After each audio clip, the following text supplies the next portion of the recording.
권리금을 좀 더 이제 뭐 자세히 얘기해 주려고 하는데, 권리금이라는 게 이게 참 이게 어떻게 잘 쓰면은 좋은 거고 안 쓰면 이게 더러운 거거든. 이게 권리금을 주고 들어가서 장사까지 했는데 이게 안 되면 그럼 사람이 피폐해져. 보통 이제 그런 얘기를 많이 하지. 예전에는 권리금이 있는 자리는 좋은 자리다. 왜냐하면 우리가 돈을 주고받을 만한 명분이 있으니까. 지금은 또 다 그렇지 않아. 코로나 때문에 권리금이라는 게 많이 없어졌죠. 없어진 이유는 코로나로 인해서 우리가 창업을 해서 생계를 유지하셨던 분들이 이제 뭐 안타깝지만 이제 뭐 다 이제 폐업 절차에 들어가고 잘 안 돼서 가게를 빼다 보니까 지금 상황에서는 권리금이 거의 없고 공실인 데가 좀 많죠. 근데 우리가 공실임에도 불구하고 기존에 있던 임차인이 바닥 권리금 또는 시설 권리금을 받기 위해서 가게에 불은 꺼놨지만 우리가 시설 집기랑 임대차 계약은 해지하지 않는 거야. 그런 경우가 제일 애매한 경우지. 어떤 경우냐면 보통 권리금을 우리가 발생을 시킬 때는 어떤 자리가 딱 마음에 들었는데 저기서 누가 무슨 장사를 하고 있어. 근데 난 저 자리가 너무 마음에 들고 그리고 사람이 북적북적거려.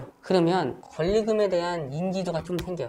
저 집은 권리금이라는 게 좀 있겠다. 하지만 저 정도 사람이랑 내가 얘기를 해봐서 권리금은 내가 한번 잘 타협해서 얘기를 해보겠다. 이런 경우에는 나 스스로도 이게 이해가 돼. 권리금을 써야 될지 말아야 될지 그런 이해가 되는데, 이상하게 저 자리가 마음에 드는데 불은 꺼져 있고 집기는 그대로 있는데 장사는 안 해. 이런 경우에는 보통 이제 열의 다섯은 바닥 권리 플러스 시설 권리, 어떤 권리금이라도 책정을 해서 나는 나가야겠다 라는 사람들이 많지. 이런 경우가 협상하기가 좀 어려워. 왜 어렵냐 하면 보통 이런 경우에는 생계형으로 창업을 하신 분들이 많거든. 우리가 기업과 기업 간의 비즈니스를 우리가 권리를 얘기를 할 때는 어차피 정해져 있는 금액, 내가 받아야 되는 금액이 어느 정도 정해져 있기 때문에 되는지 안 되는지에 대해서 금방 나와. 그래서 생계형으로 창업을 했다가 나가시는 분들은 우리가 생각해놓은 권리금이 있지만 그게 권리금이 그 사람 생각일 뿐이지 줘야 되는 입장에서는 합리적이 않을 경우가 가끔 있단 말이야. 이런 경우는 어느 정도 감정 노동을 해야 돼. 일단은 우리가 권리금이라는 거를 줘야 될 때는 우리가 상권을 잡아놓고 그리고 마음에 들어는 자리를 찾고 나서 권리금이라는 거를 나중에 인지하게 되지.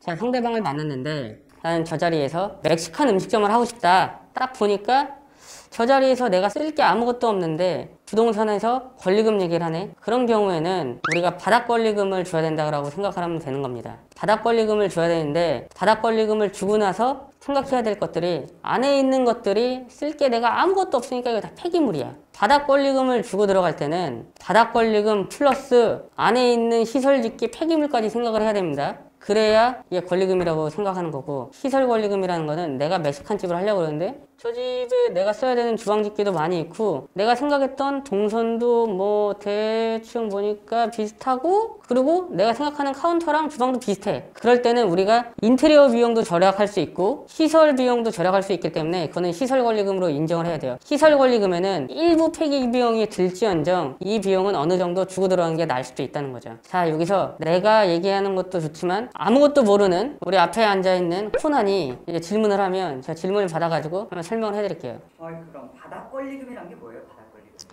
바닥 권리금은 시설 짓기에 대해서는 기존 임차인이 가져갈 수도 있어요. 왜냐하면 기존에 있던 임차인이 내가 카페를 하고 있었는데 나는 어디 가서 다시 카페를 할 거야. 이 집기를 그대로 나는 가져가서 딴 데 카페를 할 거고, 내가 여태까지 장사를 하면서 단골도 만들어 놓고 그 상권에 대한 기여도와 그리고 그 상업시설에 대한 기여도가 있으니 이 금액만 내놔라. 내가 이 자리에서 이 브랜드와 이 손님을 만들기 위해서 노력을 했다. 그러니까 권리금을 줘라. 바닥 권리금이지.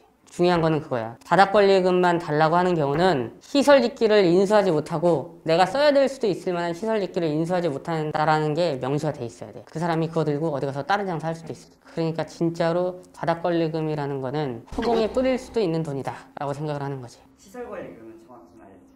이 질문이 참 모르니까 이런 질문 하는 건데, 보통 바닥 권리금에서 몇 개 더 치고 와야 되는데 질문하는 사람이 진짜 아무것도 모르는 초짜니까 이렇게 얘기하는. 일단 시설 권리금에서 설명해 줄게. 내가 아까 얘기했듯이 내가 멕시칸 또띠아 집을 하고 싶어. 근데 저쪽에서 내가 들어가려고 하는 그 자리에서 한식집을 하고 있네. 근데 보니까 내가 하려고 하는 주방 동선, 왜 주방 동선을 봐야 되냐 하면 인테리어 공사할 때는 음식점을 할 때는 방수 공사를 해야 되는데 방수 공사하는 게 만만치가 않기 때문에 내가 생각했던 주방에서 다 이루어질 수 있고 저 시설 짓기가 나한테 필요하다. 그러면 나는 권리금을 주더라도 주방 공사는 안 해도 되고 쓸 수 있는 디시워시나 뭐 싱크나 세면 이런 거를 인수할 수 있으니까 내가 이거에 대한 투자 비용이 덜 드니까 이거에 대한 인지라고 주는 거지. 그래서 시설 권리금은 그나마 합리적이야. 예전에는 회계 처리를 할 때도 바닥 권리금은 회계 처리가 좀 애매했고 시설 권리금은 명분이 명확했지. 뭐 의탁자 인수하고 주방 짓기 인수하고 뭐 인테리어 일부 인수하는 거. 그러니까 회계 처리가 편했는데 바닥 권리금은 어떤 컨설팅 비용이나 외주 비용으로 처리하는